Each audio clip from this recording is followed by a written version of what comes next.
Germaine Bojo. I'm Sherry Lawson, host of Indigenous Voices. We're still here. My special guest today is Laurie St. Germaine, who is the financial manager of the Chippewas of Rama First Nation. Hello, Laurie. Good morning. Welcome. Good morning, Sherry. Thanks for having me.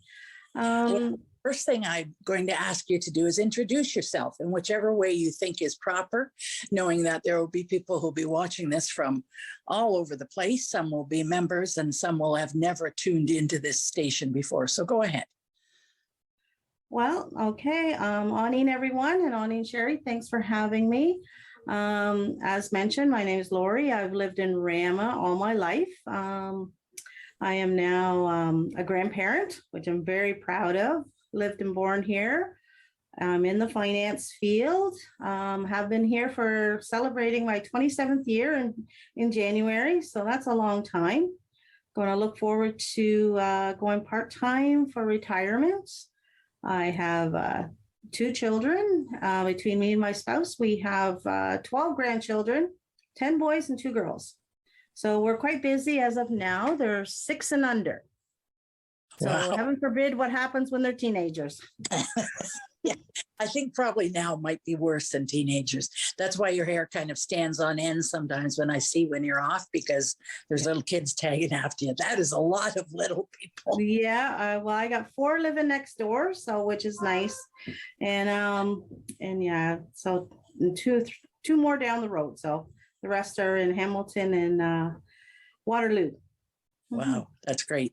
Okay, so you have after your name when you send out an email, CAFM, right? Yep. What does that stand for? That stands for Certified Aboriginal Finance Manager. I got that training back probably about maybe 15 years ago in regards to, it's run through the AFOA, Aboriginal Finance Officers Association. So what it is that I have a designation, CAFM, so it helps in order to run the finances for the First Nation. And it was just training on my own I did while I was working, so after hours at home. And it just helps in regards to, I have to follow different protocols in order to do reporting. I have to do certain training. I got to get so many points every year in order to keep my designation. We're quite proud. We have 15 members in our community that are CFMs. So, and then we got 3 more training, doing some online training, and you have to be here 5 years in order to write an exam. You got to do some tests and things like that. So Rama's quite very proud of having that many in Rama. Okay, thank you. Now, tell us, Laurie, you're dealing with money and finances, and we talked before we started today about even moving towards changes in how payroll is done. What would be a typical day for you in your job? My typical day would be, I've got some reports I have to review right now. On my desk today is Homemakers, which is a monthly report due to the province, where one of my staff prepares the report. I review it. I got to check the hours. I check in regards to the number of hours they work, their pay, their hourly rate, and that goes into the province. First, it goes to council for motion that we send. All our reports go to council for motion that are outside external sources.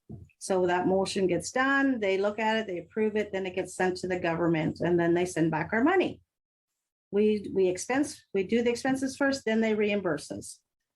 Okay, so a lot of people think out there that, the word on the street is that any First Nation, any Native community, they just have unlimited money. And if they run out, they just call Indian Affairs and they write them another check. Tell us about that. Well, that's untrue, one thing. So under ISC, Indigenous Service Canada, they send an agreement, probably March of this year coming. We'll go from April to March for fiscal year. And then we have to review the agreement, how much money they're going to give us for the year just to provide services.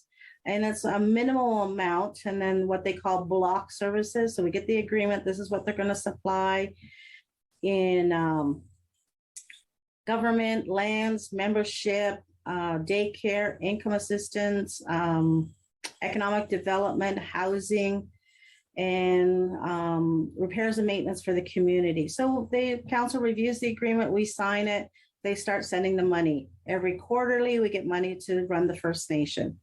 So it's not like we phone them and say, hey, we need some money. The other thing is they may say they'll do a call for proposals. They'll say, okay, we have this allotment that the government has provided the First Nations, say 100,000, we apply for it. And there's conditions and criteria that we have to fit, that are eligible. Then if we get it, we get another agreement, then we sign it, then they send the money, then there's a reporting. Every agreement, every proposal has reporting. So that kind of flows through me. And then say for yourself, if you apply for a proposal, Sherry, as you did in the past, there's an agreement that comes in, then there's a reporting part of it. How did you spend your money? Did it fit the criteria? What's the stats? So there's lots of work in regards to that. And also there's the audit at the end of the year. So we have auditors that come in May. They don't leave us till July. So they stay in the office, they check everything, they look at the books, they look at payroll, they look at all the revenues, all the expenses according to the agreement. Typically right now, Rama has approximately 30 to 38 audits a year. So that's all the extra funding that we get, provincial, federal. So majority of them all require an audit. So, and that's majority of my job is to review and make sure everything is kosher with the agreements and audits and reporting. So there's a lot to it. Now, what happens if something goes wrong? You don't spend the money the way you should have, or you don't spend it, or you overspend it. Then what does that mean to you? Okay, what that means to me, okay, say for example, we didn't spend it all. In the agreement saying, if you don't spend all your money, you have to send it back. So, which is fine. You don't want to make it up that you want to spend it. Oh, let's just make it up, or we'll put that expense, but it doesn't fit the criteria. So then we send it back. And if they get the report and they said, oh, that doesn't fit, then we owe them back some money. So there's that too. And if we overspend, then that's the band's problem. Then that's what we call own source revenue. The band picks up the difference. Okay, so you have to spend every nickel properly, is what you're saying. Yep. There's no moving the spare money over to here and then because we have something we want to do with it. Yeah, and plus if you say can we change our what we put in the proposal? Can we put it in? We need it here. Then you have to send an email. Can get their approval first. So there's different things, and then we wait for the approval. Then we send in the receipts. Okay, this is what we done with it. So they actually see the receipts. That's what an auditor does. The auditor does, and we also send in the receipts to the provider who funded the money. Wow. Okay, so Indian Affairs, or Department of Indian Affairs, whatever they're called this week, have big pots of money for First Nations. What kinds of things do they normally pay for or give you money for, Indian Affairs? Okay, they give us for daycare, help offset the daycare, for housing, repairs and maintenance to the buildings within the community. So we have to fill out the deficiencies in each building. The doors are breaking down. So they send money once a year to fix our buildings up. Then we get membership, lands and membership, pay for a staff member to look after the membership. You got to register when you have a child, you got to register when the family comes in and registers your death. So they look after that. We get money for economic development, hire a person to bring economic development to the community, businesses, or help train people. What else is there? They provide homemakers, funding for homemakers to go into the community to help the elderly stay at home, do some home, like kitchen, do some dishes, meal prep, clean their house, make their beds, people that you want to keep your seniors at home. So this is the service they provide they provide to minimum, and over and above Rama sources the difference. So a lot of people have the belief that Indian Affairs pays for everything on a reserve, from the signage to the lighting to the roads to the dump, but that's not true. No, it's not true. Then we get funding from the Ministry of Transportation to maintain the roads, and that's not enough. Not enough funding. As you know, I live on a side road, so there's bumps and holes in it. So they only provide a certain amount of funding, and then the First Nation has to maintain itself. So, and then you got the paved roads. You still need plowing. They don't provide funding for that. Okay, so the community of Rama First Nation is on a county road. So the plow comes from Simcoe County, from the store, which is the beginning of Res, down to my area in Longford Mills. Plow that comes through on the county road through our community. Who pays for that? Is the Rama County. The county pays for that. We don't pay for that at all. We do the outside roads, like within the community. Okay, so tell us about the other pots of money. You're talking about outside sources besides the very basic, or not even basic, that Indian Affairs helps with.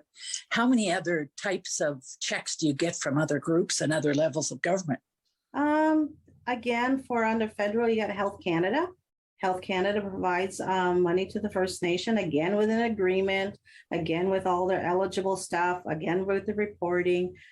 That's Health Canada, all our health and social services that provide. Again, they don't provide minimum. And if they don't provide enough, Rama own sources it. We get money from the Ministry of Education for the daycare. So majority of her funding for the daycare services come from the Ministry of Ed now. Our school is our own source funding. So we run our school. So that's that. We get money from the Union of Ontario of Indians to do some certain small projects. What else do we get? OTC provides some money for training and employment. Say if we have want to do a new training position, like a receptionist, new one coming on, we'll get funding to help offset the training for her, or him or her who applies for the job. So I'm good with that. Like I like to do training for the young people. Like I love doing co-ops. So I have a new co-op person starting in young. Say if they like the field or not, now that'll tell you. If you have a co-op person, oh, I really don't want to do accounting, all that number stuff isn't for me. That's fine. Then then you're not in a job that you're not going to like. You mentioned OTC, Tribal Council? Yes. Okay, Tribal Council, yeah. Okay, we've mentioned that on the show before, but give us a rundown of what that means and where do they get their money from? They right now for the training and employment, they get their from the province that provides training and employment to the First Nations, which is 6. You apply for proposals. Rama's allotted, say, $100,000 a year. I put in proposals for training for new people coming onto the job.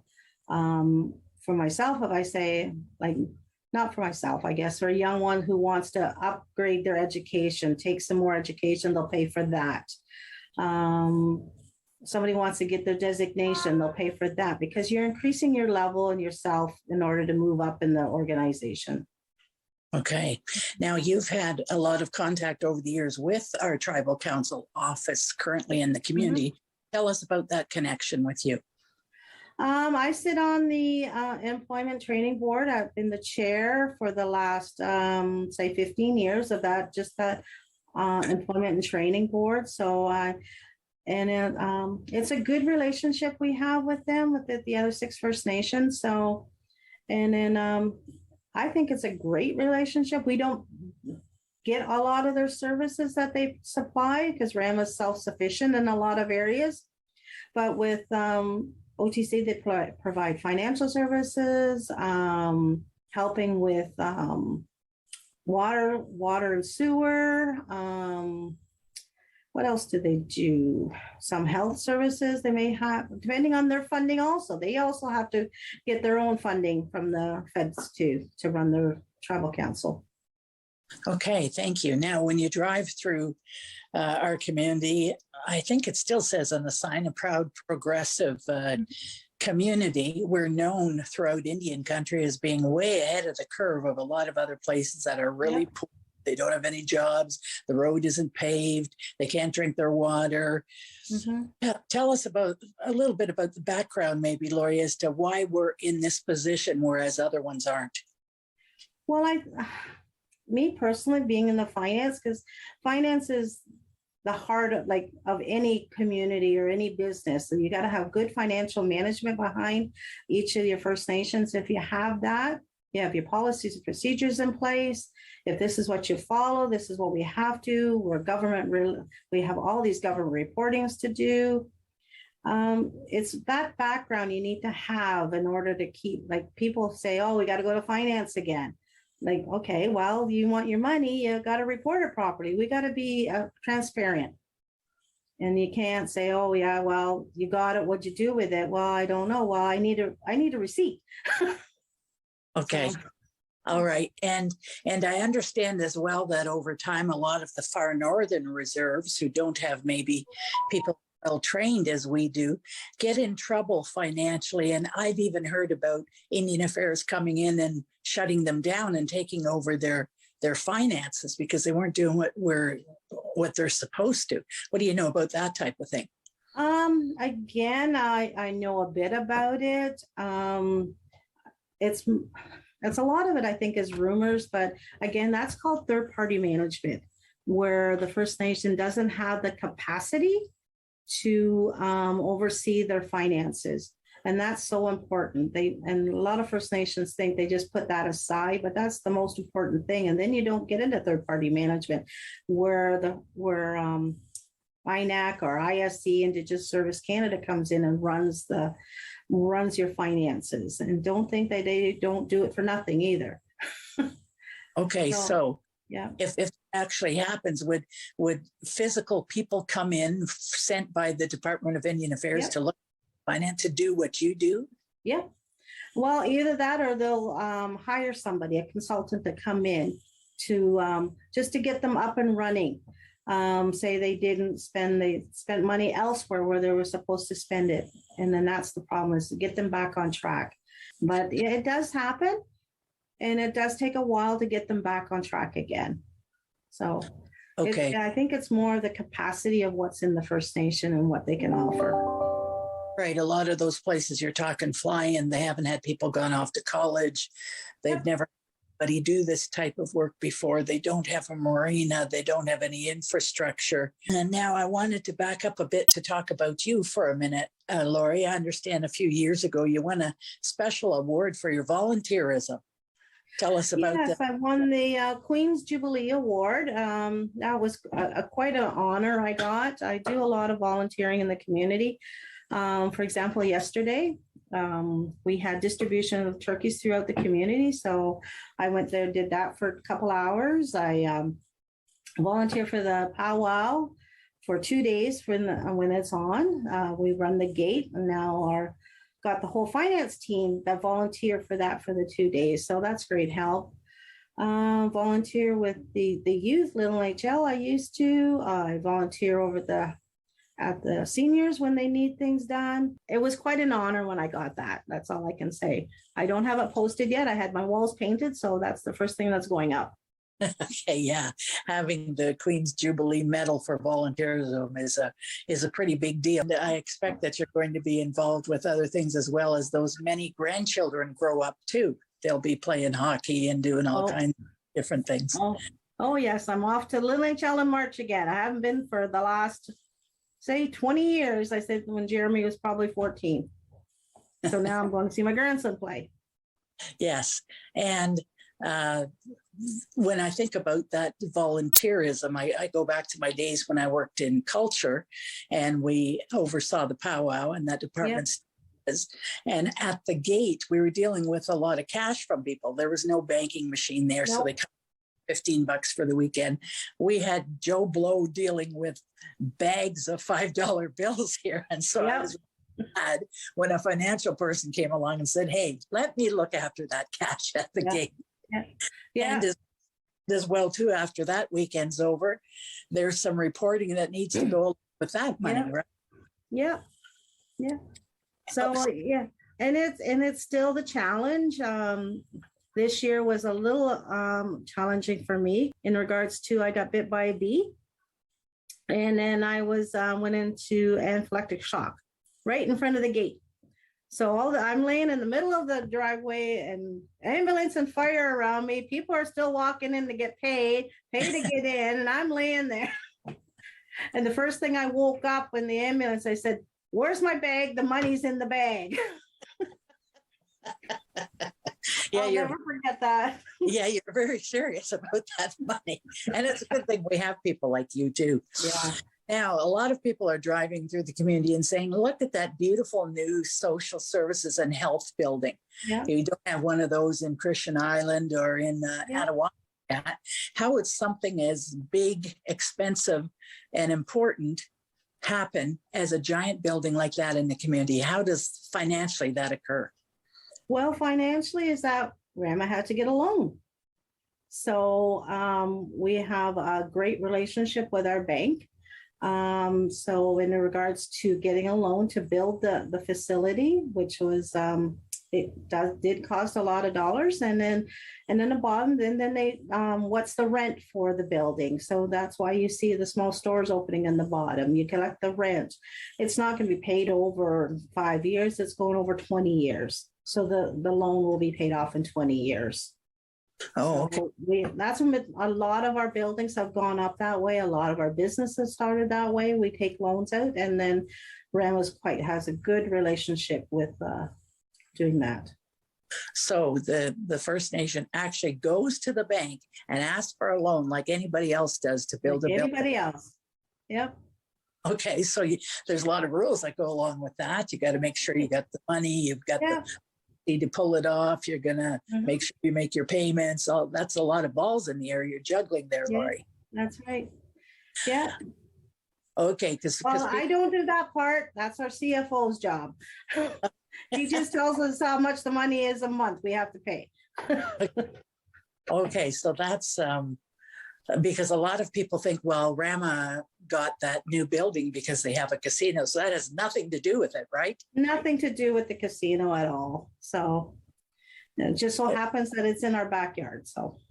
Okay. So people always want to know what the casino has brought to us in finances. Are there things you can tell us about our relationship with them and our financial relationship with that business? We got a good financial relationship with the casino. Again, as you know, we've signed our agreement for the 25 years. They provide financial for the snow. We got the contract to do the snow plowing for the casino. They provide funding for that. Again, we have to invoice them. We have to show their actual so they can pay us back. We get a certain amount of money every month from them in regards to what the agreement said.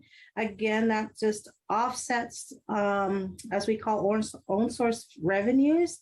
And then we use that to programs and services within the community. Like, as you know yourself, we provide grass cutting, snow plowing services within the community. How does that get paid? Again, it's own source revenues, which we get from the casino to help pay for those services. Rama is very good at providing services to our elderly within at homes and within the community. So we're very fortunate that way. Right. Because people think, well, you got a casino there, you got millions and billions of free money. You don't have to report. Well, we report. You have to. Yeah. So there's reporting for every nickel is what you're telling me. For everything that we have to do. And then the people think, well, you got free money. I said, no, it's not really free. I says, it's not, as you're aware. Right. I know that when I was in the library, that is a program and a service that is not well funded by the province feds. And so chief and council basically say that's important. We need to put some money aside for that, correct? Yes, they do. So again, how does it get paid? Again, it's own source revenue, which some of it provides from the casino and some of it's provided from other areas that we earn money from. Okay, so going back in time to things like the early days of the marina, Black River Wilderness Park, when we developed those areas. So they rent out slips to the boats at the marina. They rent out spots for people to camp at Black River. So would Indian Affairs have helped us build and create those things in the beginning, way back in the 70s? They possibly could have, providing, again, grant money within economic development. Again, it's going, like Rama had a good reputation. They go into the bank to borrow some money. Now there's provincial monies out there through FedNor to help with the marina. Marinas are getting aging, so a lot of repairs and maintenance are happening. So they provide us some money to upkeep the marina. And then the money they make at the marina in Black River, pay for the salaries, people who work there. So it doesn't come from the First Nation itself, it's own sourced. They can make enough money to pay for their staff and then keep on running. Okay, so it stays in that department. Yep. Make spend the money. There isn't a big leftover to go over, and then chief and council can spend it wherever they want. We're just no, there's not. It stays within that company, because sooner or later, again, it's maintenance. You're going to have big maintenance, or what's the big project? What's the new thing coming up? Again, you've got the operated, the cars that have the batteries on them now. So do we have to keep up with the technology? So do we put something at the marina to charge up your cars, or do we put something at the Black River? Again, it's bringing visitors into the community to spend their money, but we have to also provide expenses for them to stay, like give the infrastructure for them. Right. Okay, I think a lot of people don't understand that. I want to have you think for a minute, Lori, about the other people in your position across Turtle Island, across Ontario, across Canada. And do you have a relationship with those other financial people other than your training thing? You get together? Do you have a conference? What is your relationship with the other communities and finance people? Actually, Rama belongs to the Aboriginal Finance Officers Association, which they have, I think, every 6 months training, and we do a conference. This year it's in Ottawa, so the 5 staff here get to go. We have to be very careful. Sometimes we have to take turns, because you can't have myself and the CFO going and the financial accountant going, and nobody's here to sign off purchase recs and make sure the flow is going. But then we all do meet, and there's about 900 to 1,000 financial officers that attend this conference. And that's one of the best ones, because you get to learn what other First Nations did within their territory, what worked, what didn't. And then in regards to the reporting, how did you do that reporting? Oh, I didn't know, that's so easy now I can use it. So you get the best practices out of everybody, and you jointly do them. I really thank you for this time you've given us. I think you've dispelled a lot of myths about money in Indian country and how it just rains from the sky whenever we ask for it. And I, for one, am glad you're being one of the gatekeepers there to make sure we're spending the way we should. I want to say Kachimigwech for all you do for our community, and thank you for joining us. All right. Thanks for having me.